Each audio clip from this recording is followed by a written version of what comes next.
이 같은 사기 범죄와 관련해 올해부터는 은행에서 보상을 일부 받을 수가 있습니다. 어떻게 해야 보상을 최대한 받을 수 있는지 이형원 기자가 알려드립니다. 검찰 수사관인 줄 알고 1억 원 넘게 보내는가 하면 제 명의로 된 계정을 이용해서 62명에게 4천만 원 가량을 사기를 쳤다. 특급 안건에 해당되니까 제가 지금 검찰 조사를 받아야 한다고 하더라고요. 카드 발급 문자를 보고 악성 앱을 깔았다가 부랴부랴 신고합니다.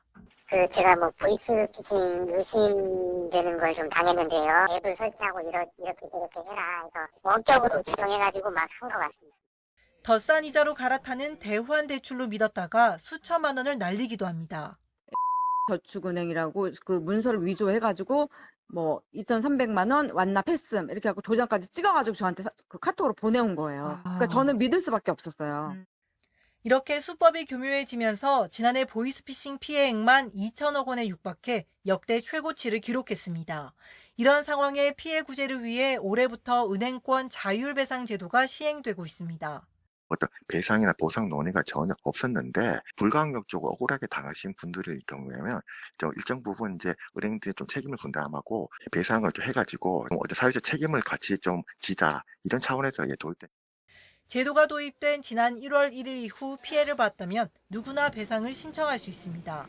돈이 빠져나간 계좌가 있는 해당 은행에 전화해 필요한 서류를 안내받아 내기만 하면 됩니다.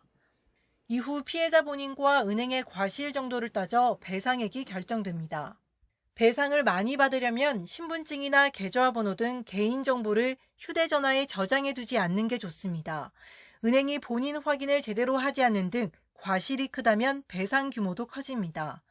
금감원은 주로 20에서 50% 선에서 배상이 이뤄질 것으로 내다봤는데 최근 첫 배상 사례에서는 신분증 사진을 휴대전화에 저장해둔 과실 등을 고려해 15%로 정해졌습니다.